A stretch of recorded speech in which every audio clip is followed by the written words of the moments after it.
And hello everyone, I'm Breor, welcome back.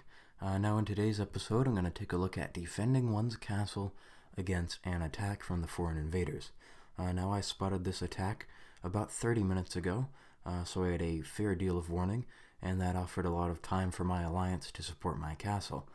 So getting your early detection up from both your Castellan and your research is pretty crucial, and then of course being in a large active alliance like mine will help you get lots of support. I estimate that I'll have about 12,000 defenders, hopefully at least 10,000 for this attack, about half of which are indeed mine. It's important to remember that if you want your alliance members to support you, you need to be able to support them, and you need to be able to defend yourself, so I always keep a plethora of defenders in green.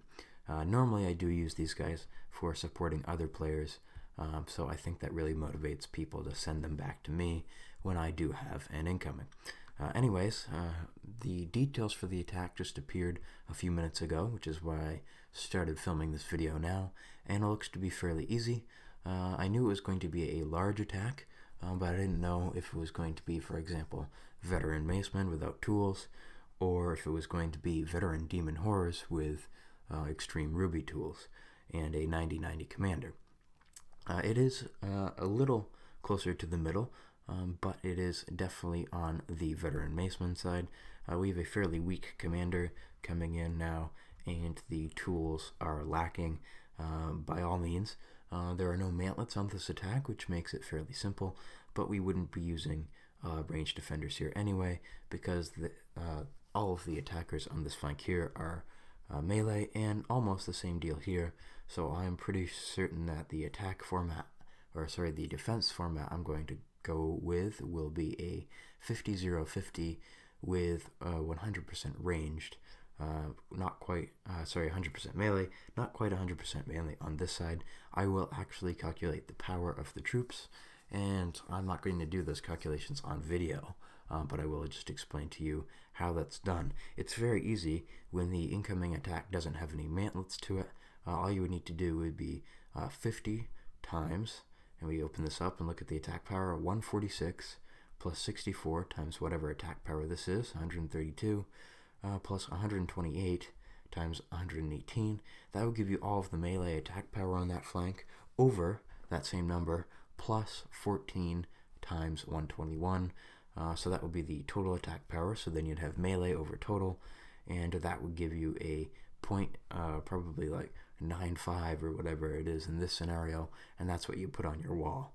Now it gets very complicated when you factor mantlets into that, but it's also very easy when you don't have mantlets, because you can just do that, and if you look on this side, there are no ranged attackers. So I've rambled on enough about that attack and about all the support I'm getting. So now I'm probably just going to adjust my defenses, because I do have a picture of the attack already. It did come in quite early, so let's go do that. So in order to adjust my defenses, I just went to my castle, clicked on this military button, and then up to defense.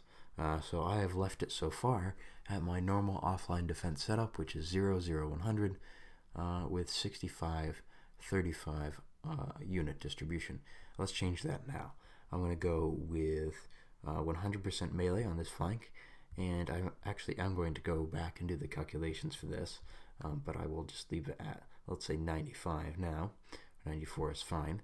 I'm going to take all of my tools off because it's just easier for me to work with setting up my defenses when I don't have any preset there. Of course, remember that you do want to have a preset when you are not online. It's very important. Yep, just taking things off now and making sure that the slider is in the proper position. Now, will it actually be 50-0-50?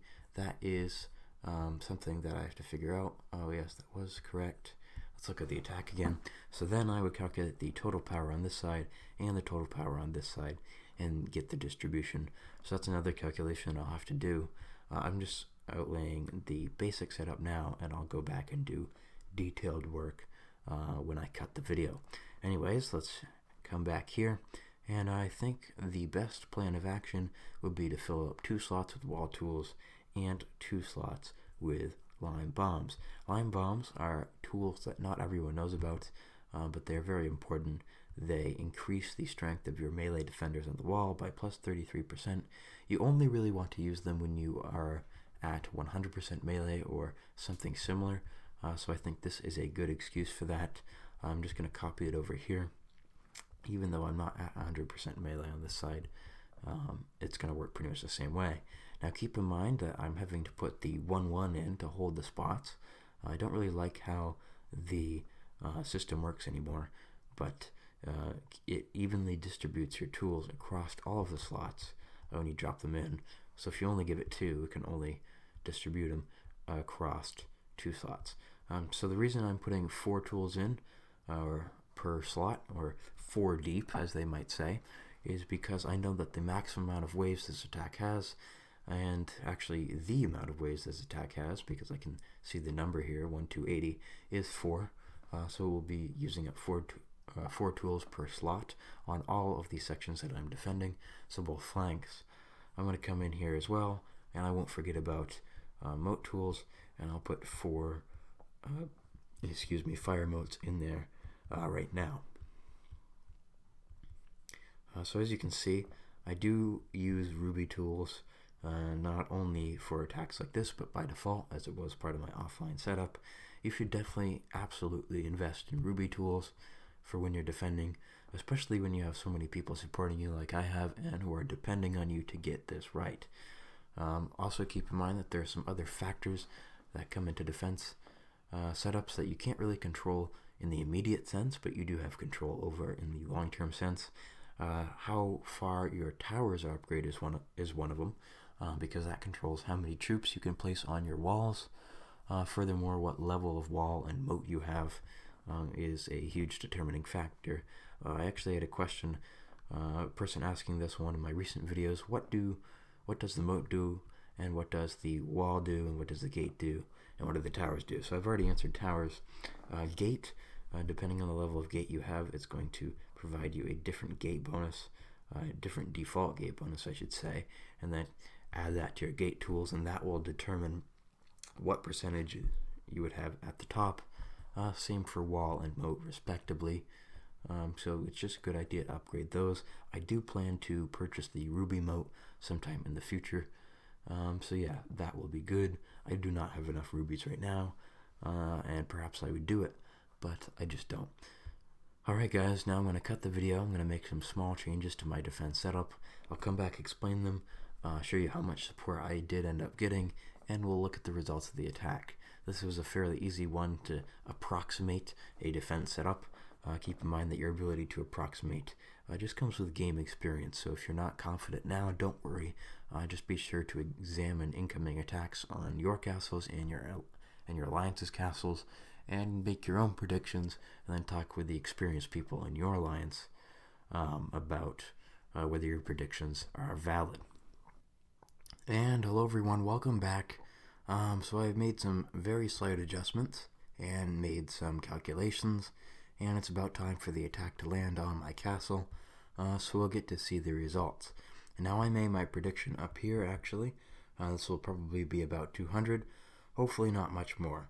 And this link here was actually just to a recent defense that I did that I had great results on. Let me show you guys that right now. Here it is. I only lost 5, so I'm going to lose more than that this time, but just that's a good memory for me, so hopefully it goes somewhat similarly to that. Now let's just talk about the slight adjustments that I made. There are 3 minutes left to when the attack lands. You can skip ahead in the video if you'd like. But I do have just a couple of things to say. So looking at this melee range soldiers ratio here, I actually put it through the calculations, and it was 95 to 5 in terms of melee and ranged power. Now this is what I had initially predicted, so I actually was able to keep it this way.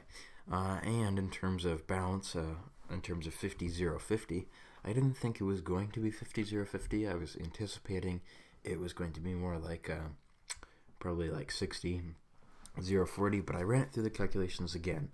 On the left of the attack here, let me get to the attack and show you guys.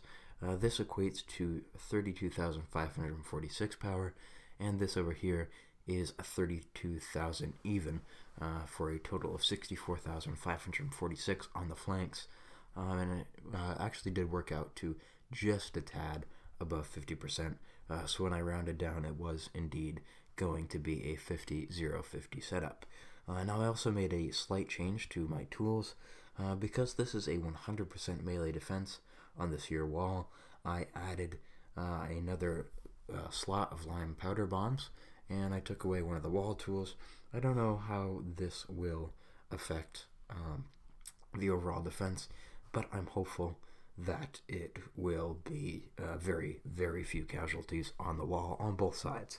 Of that 200 that I predicted, I definitely expect probably like 60% of that, maybe even a little bit more, maybe a lot more, to come from the courtyard battle. Because remember, all of the troops that are coming in the center will be led into my courtyard. I do have a solid courtyard bonus. I should let you guys have a look at my Castellan, so here he is. So 15%, and from my hero, let's actually open this up, increases the combat strength of defenders in the courtyard by 14%. Increases the combat strength of your attackers in the courtyard. So that second one, the one about attackers, doesn't really matter because it's about attackers, and it's also during captures. But the first stat is really important. Unfortunately, it does mean I lose a little bit of glory because one of the stats there is reduces glory. Now I'm just going to confirm that defense and show you guys one last thing before the attack lands, and that is my Hall of Legends. You shouldn't forget about this when you have an attack coming in. You want to hit this reset button and allocate all of your points to the defense. I actually keep my points on the defense. I don't do much PvP yet. I'm working on getting a late detect commander and stuff like that before I venture out into the server war more, but I put all of my points into melee soldiers defense because that was really the best option that I could. Alright, so the attack is about ready to land, and I always have one phrase that I say.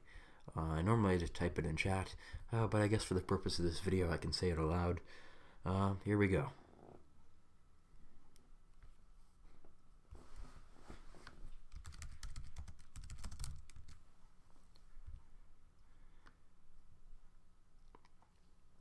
And alright, let's take a look at the results of the report.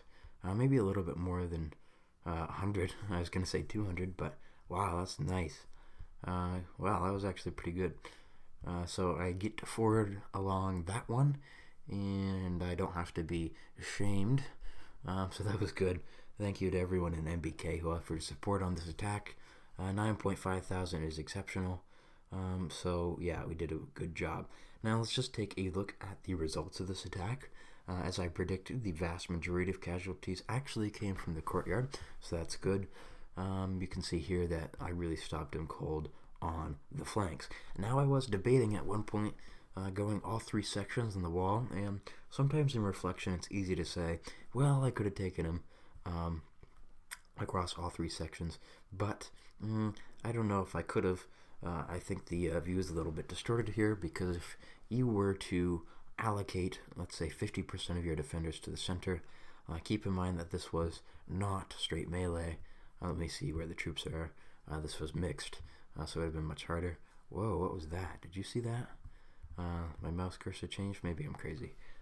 But yeah, I don't think I could have gone three sections and done that safely. I would have taken considerable losses, an increased amount of losses on the wall from that, especially in the front, and ultimately it was a better idea to take him in the courtyard, in part because I had 10,000 troops there. So yeah, this was pretty good. Good showing for Breor. Alright guys, that concludes this video. Please leave me a like. This was a very, very much requested video. Of course, the one on the attack for the foreigners is a more requested video. I am filming that this time around, so it will come out maybe a couple days after this, maybe today, I don't know, depending on the schedule, but keep an eye out for that one, because that's huge. Alright guys, thanks again for watching, and I'll see you later.